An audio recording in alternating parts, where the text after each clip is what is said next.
Армысыздар ағайын.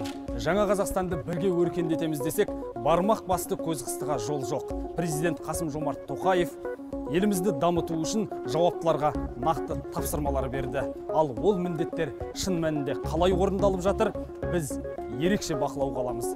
Хабар арнасында жаңа жоба әр дүйсенбі сағат 20:35-те бізбен бірге болыңыздар.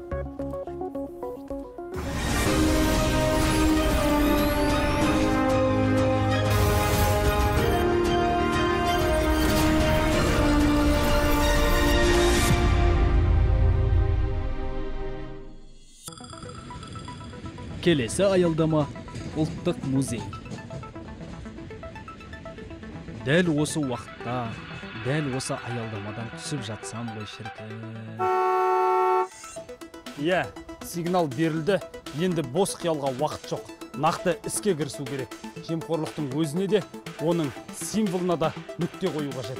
Халықтың сұрауы, президенттің тапсырмасы. ЛРТ құрылысы кәдімгі инфрақұрылымдық жобадан елдің беделіне нұқсан келтіретін күрделі проблемаға айналды. Қыруар қаражат жұмсалды, қарыз алынды, шетелдік серіктестер алдында көлемді келісімшарттық міндеттемелер қабылданды. Бұл әуелден қате жоба болғанын бәріміз білеміз. Жобадан жемқорлықтың иісі аңқып тұр. Енді оңтайлы шешім қабылдау керек. Оны бұза салу ақша мен уақыттың зая кеткенін білдіреді. Бұл жобаны пайдаланудың ықтимал нұсқаларын анықтайтын отандық және шетелдік сәулетшілер мен урбанистерді шақырудан басқа амалымыз жоқ. Қасым-Жомарт Тоқаев, Қазақстан Республикасының президенті, 11 қаңтар 2022 жыл.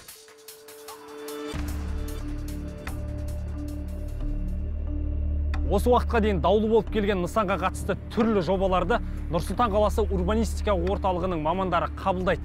Дәл қазір мына ғимаратқа кіріп, жұмыс процесі қалай жүріп жатыр, қандай жобалар келіп жатыр, бірге білетін боламыз. Аслан Қандығұлов, Астана ЛРТ құрылысын оңтайлы пайдалану бойынша жобаларды қабылдап жатқан Нұр-Сұлтан қаласы урбанистика орталығының қызметкері, сәулетші. Енді сіздер жобаларды қабылдап жатсыздар ғой.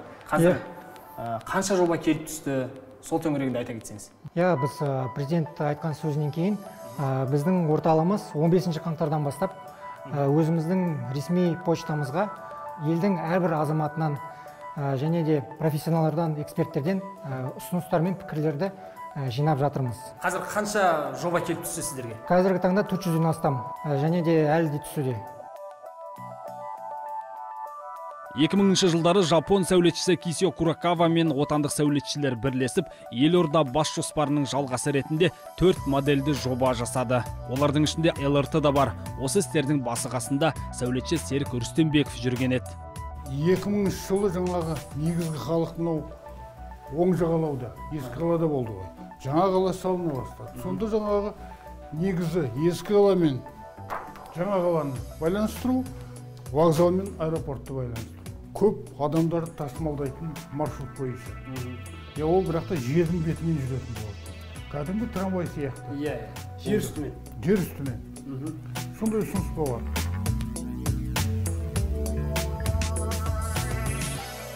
Ендеше мына жерде біраз сызбалар, суреттер тұр екен. Бұл не суреттер? Таныстыра кетсеңіз маған. Бұл бізге келген ұсыныстардың эскиздері. Бұл жерде бір кішкене ғана бөлігі шығар. Өзіңіз көріп тұрғандай көптеген альтернативтік идеялар келіп жатыр. Мысалы, Белоруссиядағы струнный транспорт, струнный транспорт тұрғысында берілген бір идеясы бар. Яғни қоғамдық көлік жүретін орынға айналдырсақ деп отыр ғой, Және де тағы да мына жерден қарап көретін болсақ, аналог ретінде берілген Майами және Япониядағы метрополитен на шинном ходу дейді. Темір жолмен емес, кәдімгі резина дөңгелекпен жүретін көліктерді жүргізу керек деп жатыр. Жалпы, қоғамдық көлік болу керек деген тұрғыда көрсетіліп жатыр. Біреу болса, бұл жерді велосипед арналған жол тарауы деп қарастыруға болады. Бұл жерде де бір велосипедтер. Бұл жерде де бар. Негізі идея жақсы, бірақ өте қымбатқа түсетін вело тарау болуы мүмкін деп ойлаймын. Маған бір қызық болып тұрған бір жоба болып тұр. Мына жерде қазақ болу оңай ма деп жазылыпты. Бұл не жоба, маған таныстырып өтіңізші? Біздің бір азаматымыз осы ЛРТ-ны бір қоғамдық кеңістік ретінде қазақи нақышта қалып көрсеткен. ЛРТ-ның тағдырына ересектер ғана емес, жасөспірім оқушылар да алаңдаулы.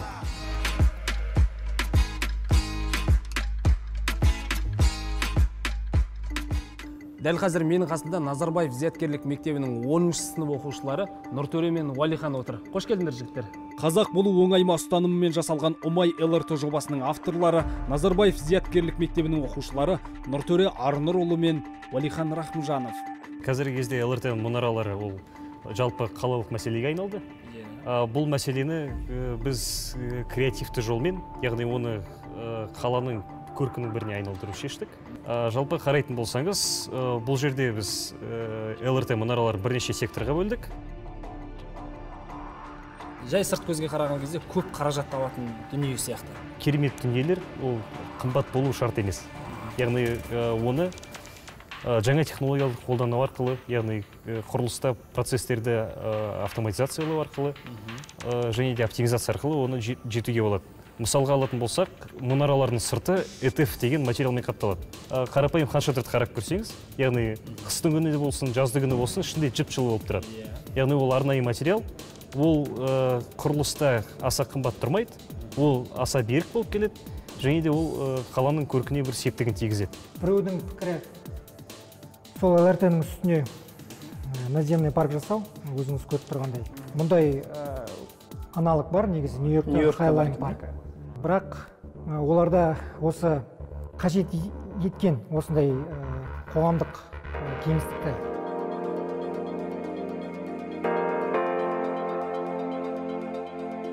жердің бетімен қыдыруға да жаңағы мұндай мүмкіндік жоқ.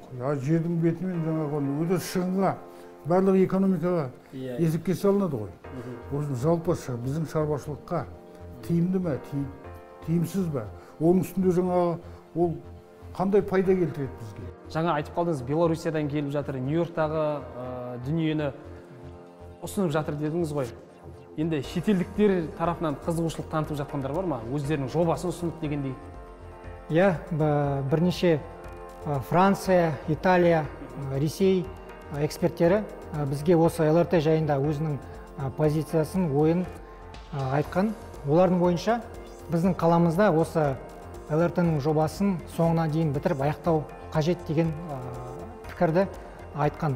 Себебі болашақта қаланың тұрғындарының саны өсуде. Сол себептен қалада бір жақсы қоғамдық көлік қажет. Автобустан басқа альтернативті. Өз тарапыңызда не ұсынасыз? Айттым ғой, көзін жою керек, бұзу керек. Көзін жоюдың өзінде де қанша қаражат кетеді ғой? Не істеуші, BI Group айтыпты ғой, жаңағы. Мен қаражатта сұрамайын, 60-та десеңдер, 60-таймын.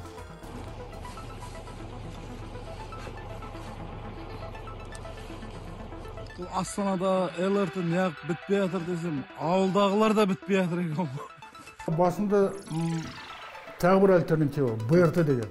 Ол жай жаңағы автобустар. Жер үстінде жүретін. Жер үстінде жүретін, оларға жаңағы осы көлік жүретін жолдың өзінің бір бөлшегін бөліп беріп, олар тек қана арнаулы графикпен. Жаңағы бүкіл қаладағы жаңағы светофорлар соның жүруіне ыңғайланып, байланып, бұған приоритет беріледі. Бұл жаңағы минут сайын жүріп отырады. Орталықта, мысалы жаңа орталықта қаласаңыз, Дом министерствоның маңайында жаңағы аялдамада 300-400 адамдар жиналады. 5 минуттен кейін қайрадан. Соның бәрін тасу деген бір бағыт емес. Біреу онда, біреу мұнда, біреу мұнда деген. Аслан мырза, айтыңызшы, енді қазір 400-ден астам жоба келіп түсті, ұсыныстар, пікірлер келіп түсті деп жатсыздар ғой. Енді жобаларды қай уақытқа дейін қабылдайсыздар, нақты бір мерзім бар ма? Және қабылданғаннан кейін ол шешімді кім қабылдайды? Осы Астана ЛРТ жобасының орында бой көтеретін белгілі бір нысанның шешімін кім қабылдайды? Жалпы нақты мерзім жоқ. Қазіргі таңда біз айтып кеткендей әлі қабылдаудамыз. Әрбір азаматтан, әрбір эксперттерден, урбанист, архитектордан қабылдап жатырмыз. Егер өзіңіздің ойлары болса, біздің почтамызға әлі жіберуге болады. Алайда уақыт өте келе, енді белгілі бір қоғамдық талқылау болатын шығар. Біз жақсы жобалар мен ұсыныстарды алып, соны эксперттермен талқылап, құзыретті органдармен талқылап, бір белгілі бір дұрыс шешімге келеді деп ойлаймын. Астана ЛРТ-ның орнында қандай нысан болғанын қалайды екен, халықтың өзінен сұрап көрейік ендеше. Трамвай жүрген дұрыс сияқты болады негізі. Метро болса жақсы болар еді. Өзінің ойымша парк болу керек. Ойнайтын алаң шақ. Жоқ, ЛРТ болғаны дұрыс сияқты ғой. Қазір көбінде пробка көп қой. Жалғастыру керек оны. Пешеходный бір мост сақалды осылай кішкене сондай бір істесе. Қазақтың батырларының мүсінін қою керек. Қымбатты көрермен, осы орайда экранда көрсетіліп тұрған электронды поштаға өз идеяларыңыз болатын болса, осы ЛРТ жобасын тиімді жүзеге асыруға қатысты, онда осы поштаға жолдасаңыздар болады. Мына темір тор тәрізді шырмалып жататын арам шырмауық деген өсімдікті білесіздер. Оның тамыры да, жапырағы да жоқ. Ол басқа өсімдіктердің шырынымен қоректенеді.